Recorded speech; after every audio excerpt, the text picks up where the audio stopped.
Pleasure's mine too. It's nice to meet you, Sapna. Thank you for guesting me on your podcast. I'm very impressed with what you're doing in the world. So well done. Good job.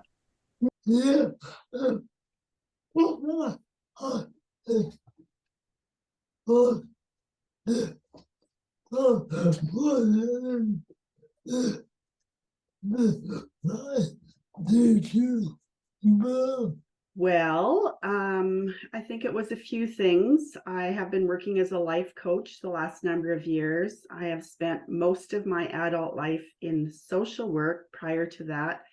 And my work has always been to empower people to live into and believe in their dreams. And I think that, and I'm guessing or assuming that you can attest to this, that sometimes it's an adverse situation that causes us to dig deep and find what we can create out of something that might be difficult. And for me, I lost my brother 6 years ago to suicide. And when I had the idea for this book, it's pretty much based on what I coach, but I thought a lot about mental health and what causes people to not live with mental health. And the little book that I've written is called What If You Could? And it's about really learning as children to understand what self-talk we hear when we're getting ready to leave our comfort zone. So this book is based on the life of a caterpillar, which, as we most know, will become a butterfly. That's just how nature works. And I think that when people struggle with living into mental health, it's because they're listening to the voice of fear, doubt, and worry. And so my book, I think, beautifully demonstrates these two voices that live within all of us. And there's another voice, though, that voice of wisdom, of intuition, the voice that wants us to grow into our potential and be our best self. Just like the caterpillar will become a butterfly, I believe, and I think you're a testament to it, that we all have a butterfly living within us. And it's ours to decide how we're going to move forward. And when we step outside of our comfort zone, we will hear from the voice that goes, who do you think you are? How are you going to make a difference in the world? Is anybody going to read this book? How do you even go about publishing it? So there was a lot of inner dialogue from my own self as I moved forward. But there was a voice that said, but what if you could? What if you could impact the lives of other people? Like get out of yourself, get out of that small self. And I think that when we get ideas similar to the one that I got when I wrote this book, that they're really a gift. We're being called to be a messenger of some kind in the world. And I think it's important to listen to that and to put ourselves out there in spite of maybe not.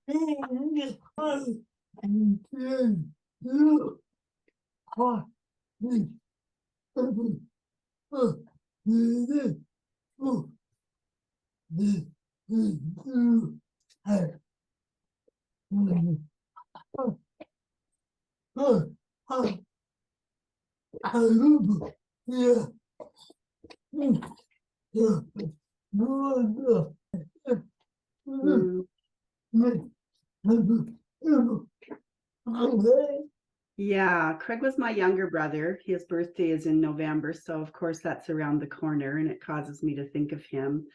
And he was, and this is, I think, what's so important is we don't want to label people because there's so much more than, often a diagnosis or a disability. And he was very intelligent. He was very bright. He was very articulate.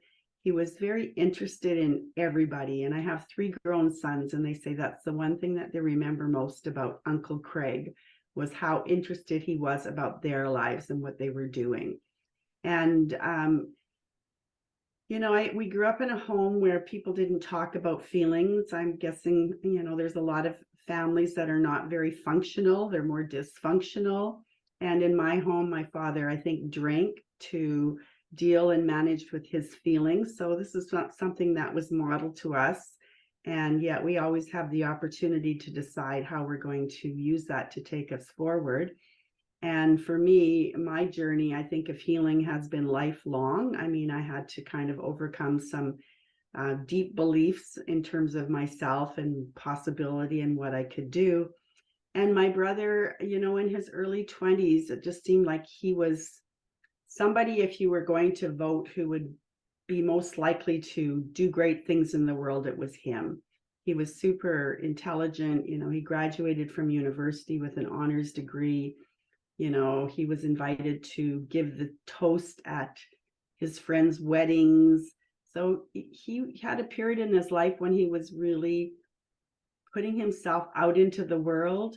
And then there was just sort of a defining moment, and I don't even know what happened, when he just kind of dropped out of it all. And it just seemed, as he entered his late 20s, that he just withdrew from life.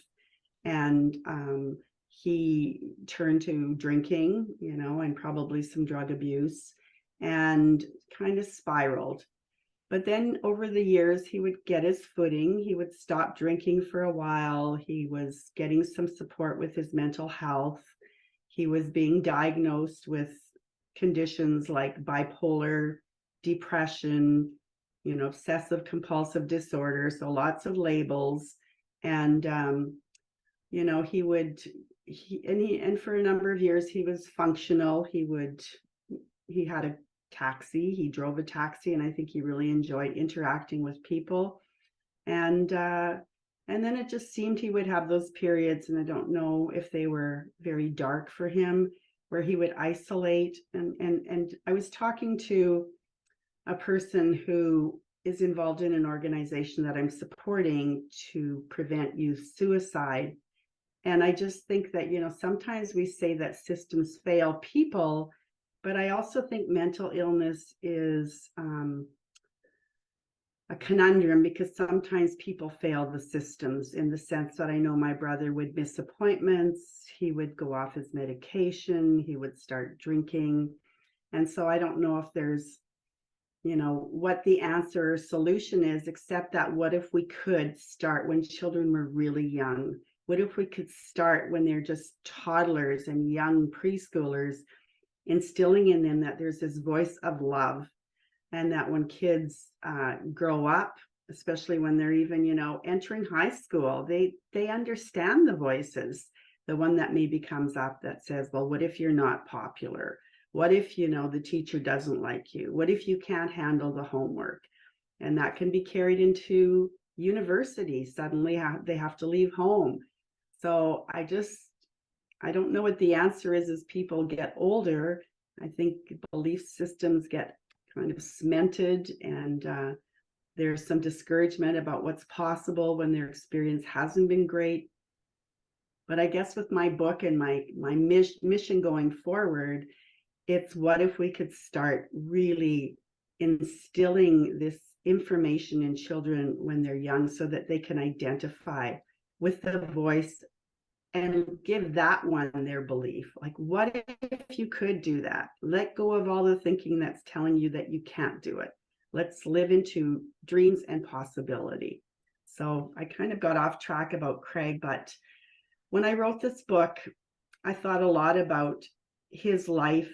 And for me, this book was a way to celebrate his life, because he wasn't just his mental illness. He was so much more. And I believe, too, there's a beautiful quote by Napoleon Hill, who said, in every adversity, every heartache, every failure, there is the seed of an equal or greater opportunity. And so again, sometimes it's those adversities that cause something good to happen. And writing this book and dedicating it to my brother and sharing this message for youth mental health is my way of making a better opportunity from what's happened.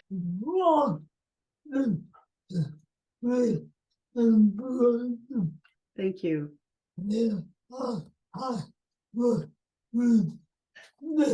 You.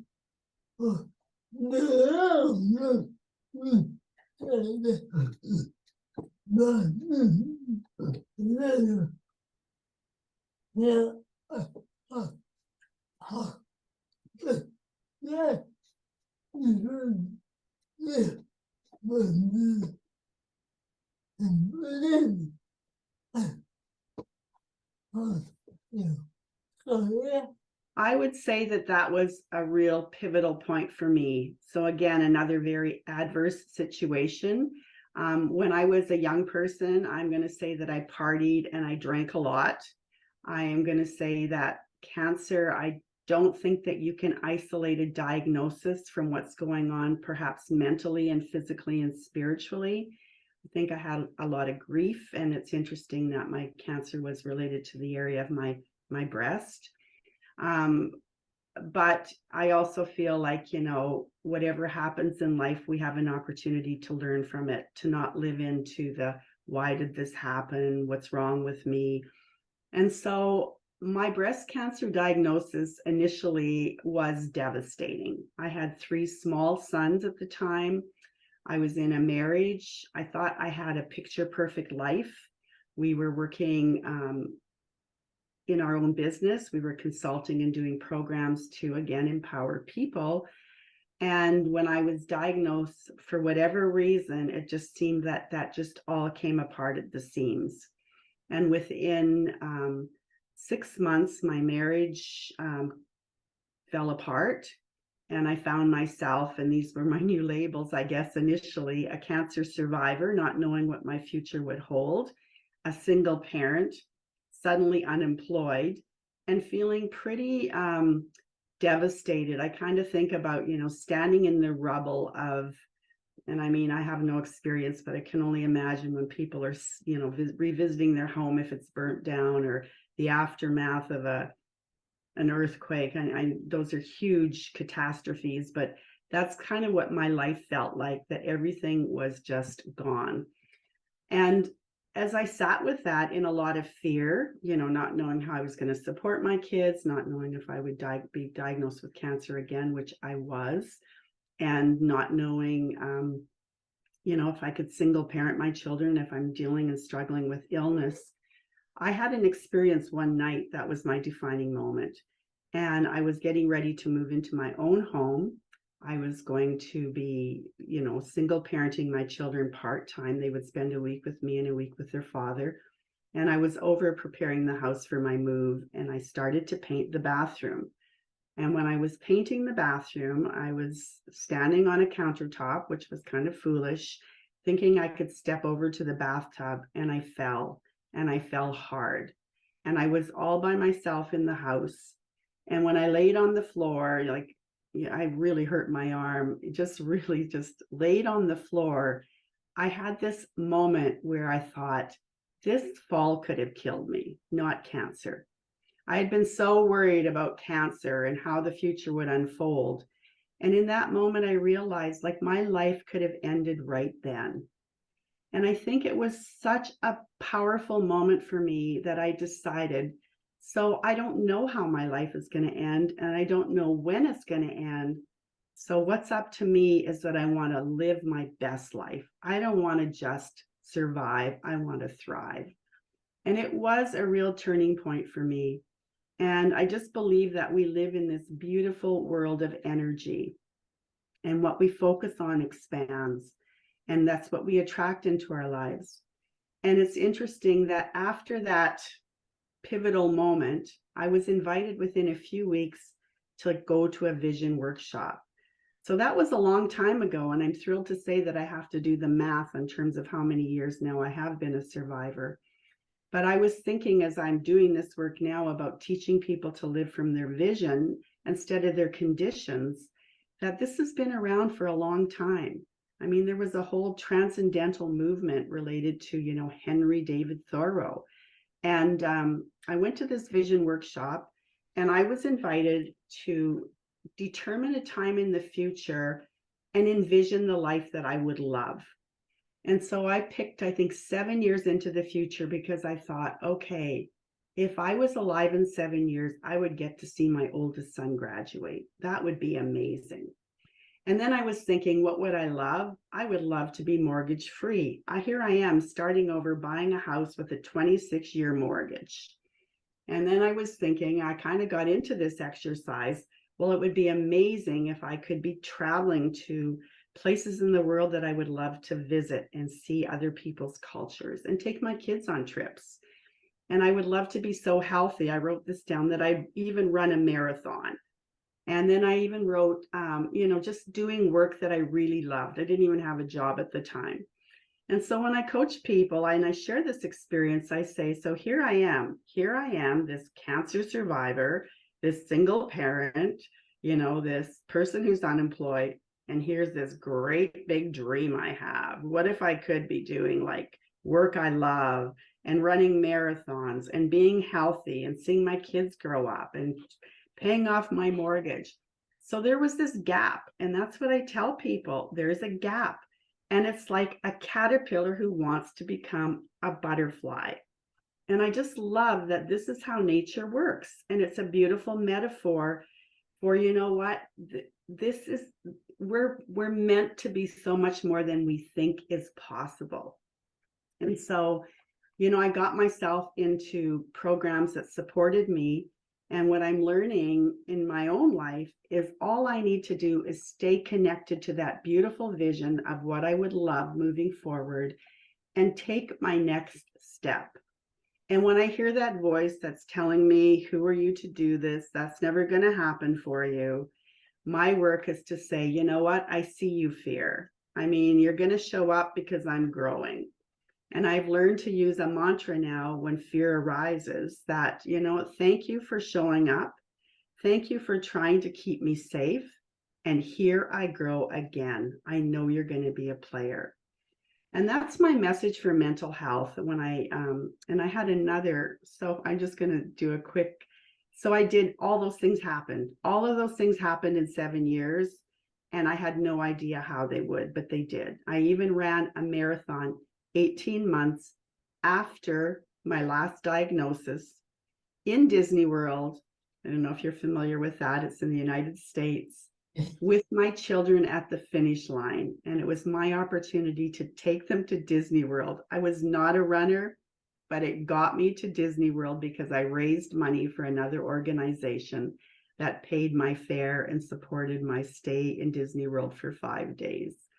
So I just want to tell people that, and it's funny because I'm speaking this afternoon in my community, like a real live event, that if we can see it and we can believe it, it can happen.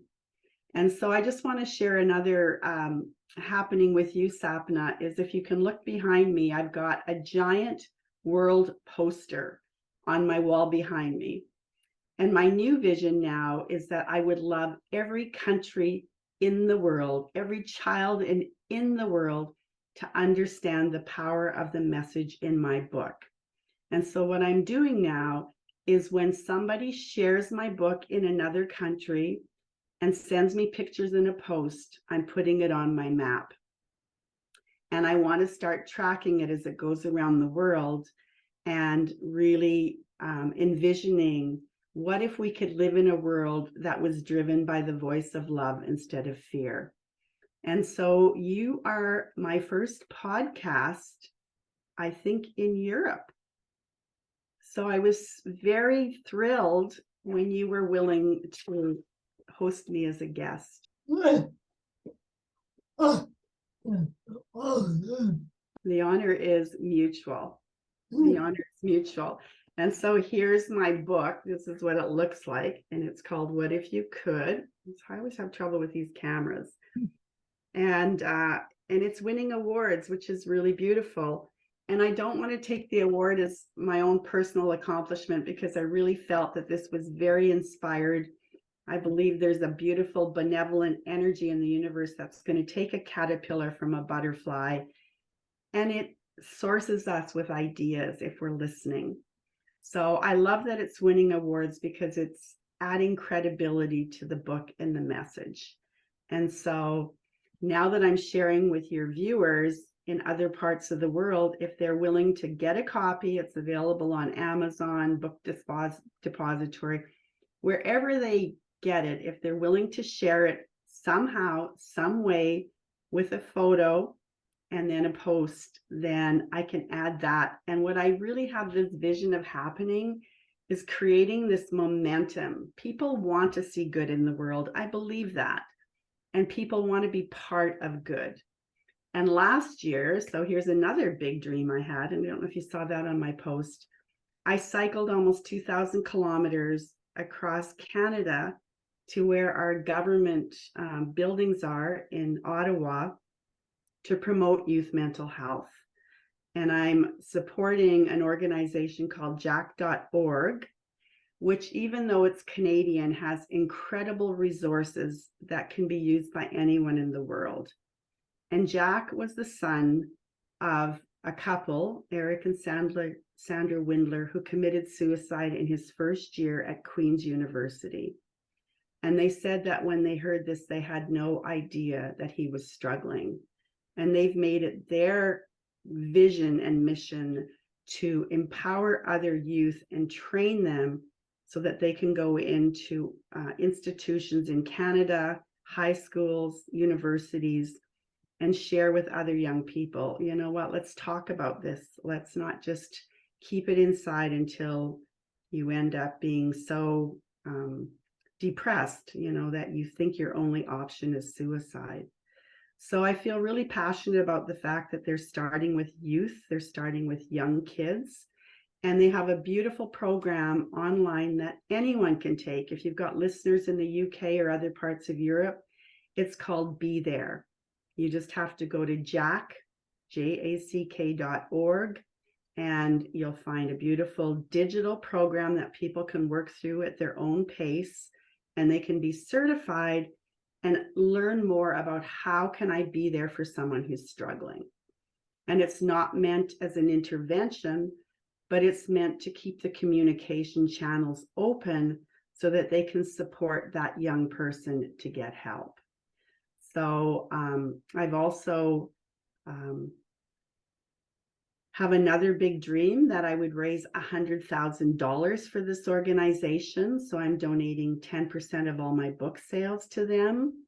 And I'm happy to say that I've raised over $10,000. So I've got a few years left to do this. But again, I want to share with people, I'm going to be 68. My birthday's on Tuesday, that you're never too old to follow your dreams and to,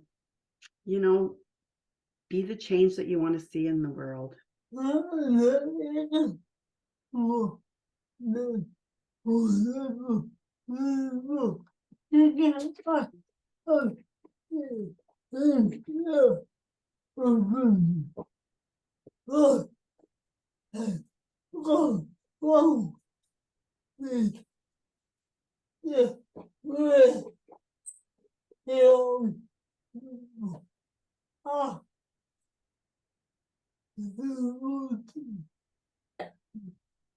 I don't want to say I'm an expert, and I certainly don't want to simplify.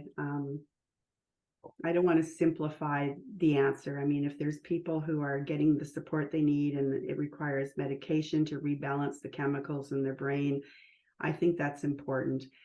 And these are my own personal opinions. I think, first of all, our world is changing so much.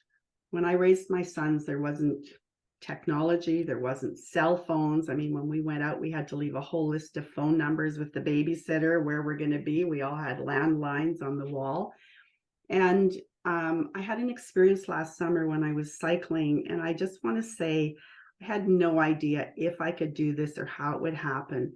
But once I started, I was so supported. I had random strangers host me for sleepovers. They made me lunch. They fed me meals. And I stayed with a younger family when I was in a small community in Manitoba. And this woman was a teacher, and she had a 13-year-old son, and she was saying goodnight to him. This was about a week before I arrived, and she told me this story. And when she went to say goodnight to him, she caught him crying. And she called him on it. She said, what's going on with you? And he goes, nothing. And she said, no, something is clearly going on. And I want to know. I'm not leaving until you share it with me. Well, he was in an online gaming community, And so these were his people. And I think that the pandemic, that's one of the things that happened. Children were suddenly isolated from school, from friendships, from, going out, from being involved in their normal activities, and their online community was their community. And in this gaming room, there was two young people, a boyfriend and a girlfriend that were a couple, 13, who both committed suicide. And he found out about it through his community, and he hadn't shared that with his mother. And so here's this young boy, 13 years old, trying to make sense of it. And when I was writing, I think it was Canada Day, I did a post that day because I thought about that experience the full day. And I thought, when my kids were growing up, I knew who their friends were. There was no online community. If they wanted to go on a sleepover, I needed to know the friends. I needed to know the parents. We got to know each other's parents when the kids were coming to visit. And I know that these parents were very involved in their children's lives. It's not because they're bad parents that this boy was in a gaming community, but this was the fallout, and he was the one that was left to deal with it. So there's that aspect. I think that, children have access to people all over the world, and they don't have the same sense of connection as I think they do when they're in a real live situation.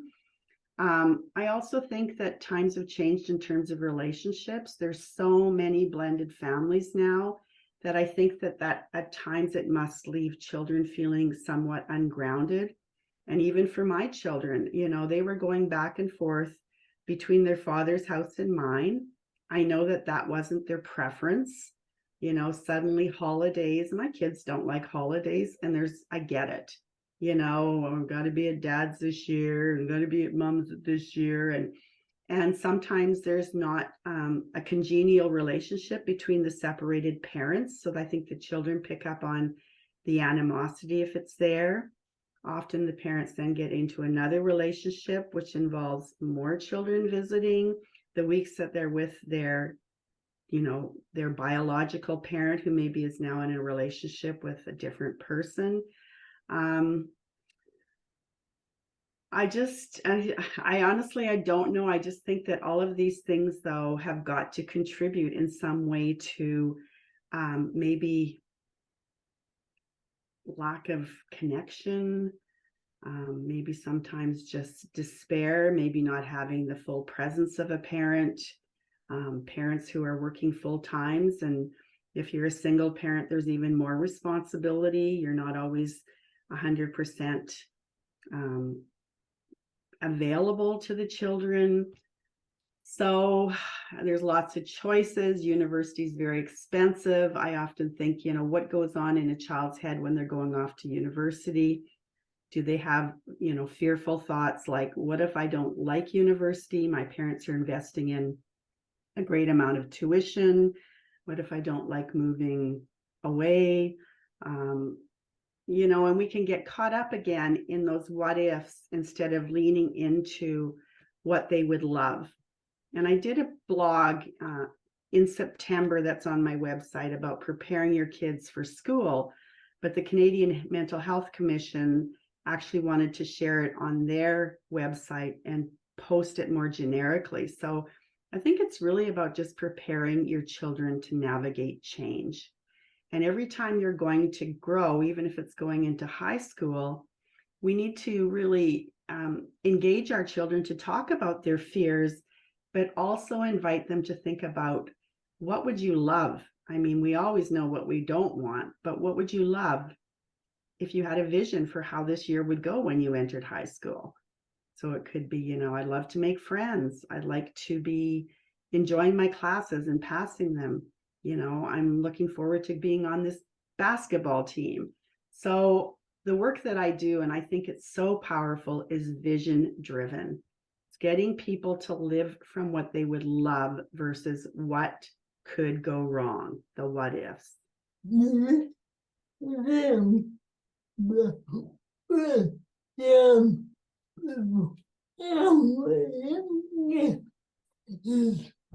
Well, I'd have to say I've got 3 sons in their 30s, and they'd rather send me a text than talk to me.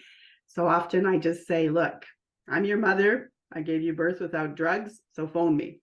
So, so I just think kids are much more comfortable texting, which, I just think we're losing something in the world in terms of people's ability to really make those solid personal connections. I'm thinking that it contributes to, but again, I also feel like there's so many other factors. The pandemic, I think about my own grandchildren, overnight, that's how it happened. I was on my way to visit and see my granddaughter perform. She was a dancer, and like overnight it was canceled. That's how the pandemic happened.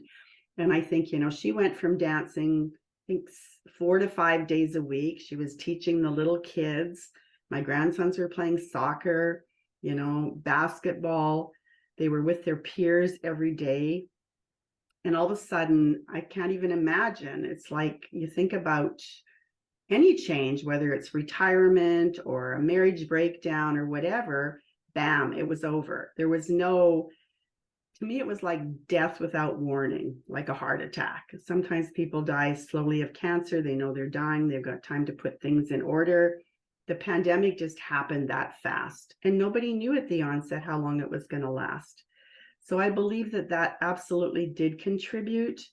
I just even think young people being physically active. There's so many studies that just show physical activity, walking for 30 minutes a day can enhance mental health, right?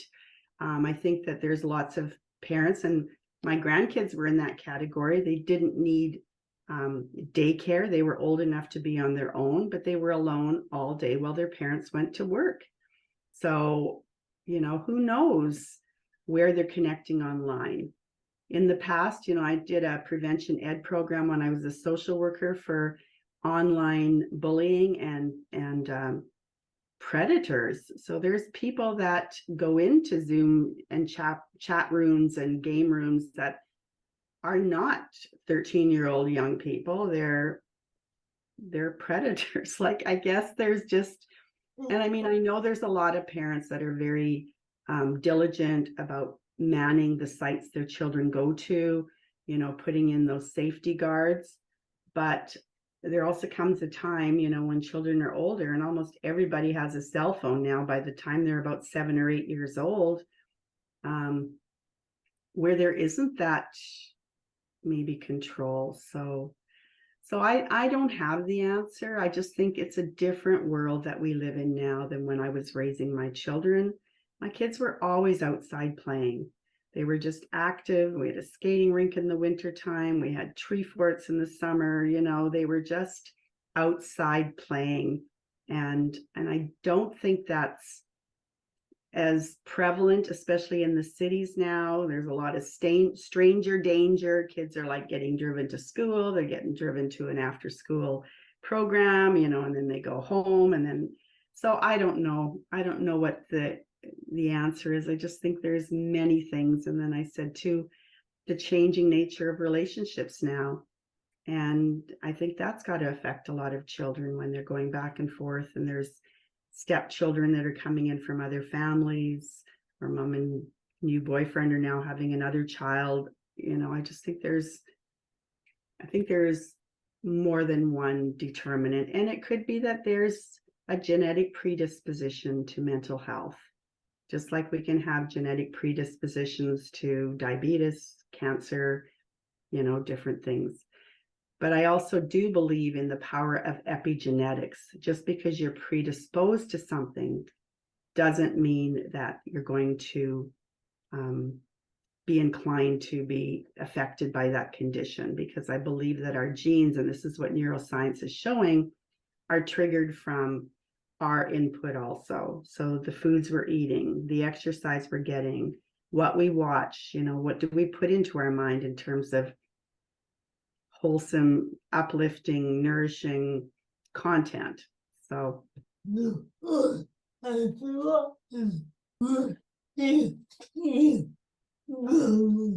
this is what I would give parents, is that we have to put our own oxygen mask on first. I truly believe that. As parents, I think we need, especially women, if you're, a single parent, you're doing it all. I know it's really easy to get depleted yourself.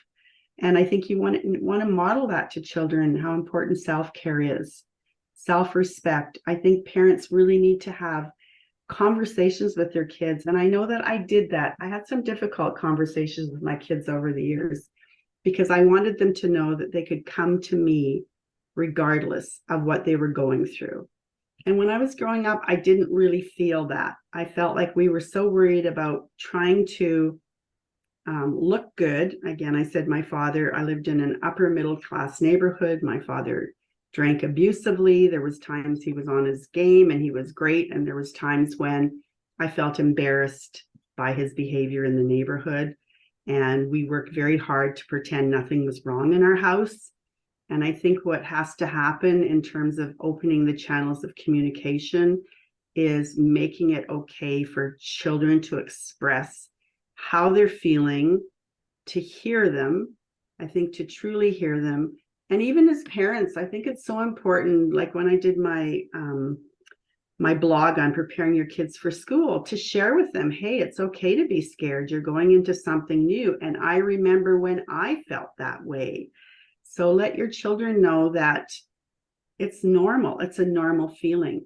And when I rode my bike across Canada last summer, my message was, let's normalize that voice that's not very nice. It's there, but there's another voice. And sometimes I think people only think there's the one voice, the one that says, this is the way it is. It's not going to get any better. This is your life. It sucks, whatever that is. But we need also to understand that there's a voice in us that wants us to become a butterfly. We are part of nature. And the only thing that separates us from nature, the rest of nature, is that we can think. And that's how my book starts, is this little caterpillar can think. Well, we know that caterpillars don't think. They just become butterflies. But this little caterpillar has the capacity to decide if he's going to live into his dream of more, which is to fly, to get off the branch, or is he going to listen to the voice that goes, who do you think you are? Flying, drinking nectar? Ha! And that's actually, these are lines from my book. So this is how this voice talks to us sometimes. It's the voice of our inner critic. So I think as parents, we need to really invite honest communication with our children. Don't put your head in the sand if you think your child is struggling.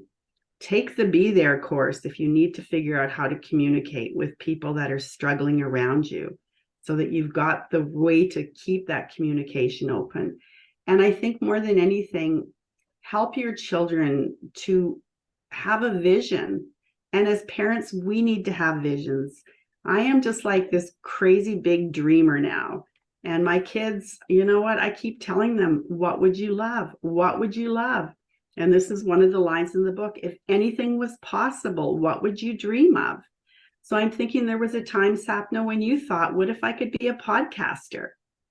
And you might have thought of all the reasons that couldn't happen because of your different ability. But I just want to say, look at you. I mean, it's just been heartwarming to be on this show with you. And I used to work in the field of people who were differently abled. That's what I like to call it. And we did some amazing things in terms of sharing our story and what we're all capable of if we want to grow into the bigger version of who we are. Well,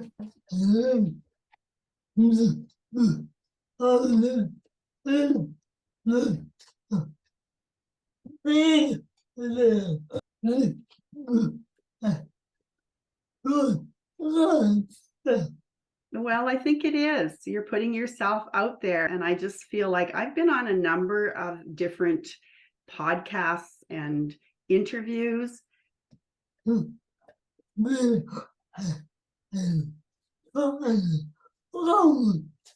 If they share my book somehow, or if they want me to come on to their show or podcast or talk in a school or talk with young people, I'm just open and willing to share this message because I think it's so important.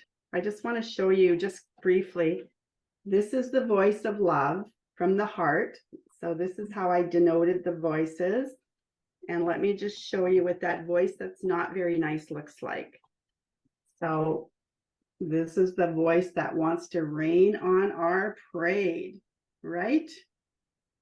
So I've got the thought bubbles in the book for young kids, but this book is being gifted to university graduates, high school graduates, friends that are going through a change, people who are retiring.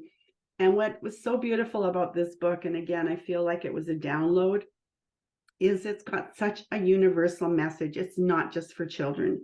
In fact, the older you are, the more powerful the message. And almost every adult who reads it will go, oh yeah, I can relate to that message. And we know as adults and the people I've coached, we call that the imposter syndrome. Who am I to be doing this? How did I get to this job? Am I really qualified? Can I do this? So this voice is one that we will hear our whole lives. And that's the other message I want to say to people. It doesn't go away. But what does happen is you learn to turn it off and listen to the voice of love that says, what if you could believe and the way will be made? So that's my message. My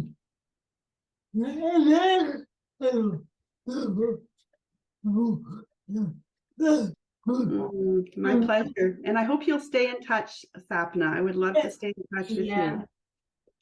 And I am going to do an interview. I'm thinking I might want to start a podcast down the road, and I would love to have you as a guest. Thank you.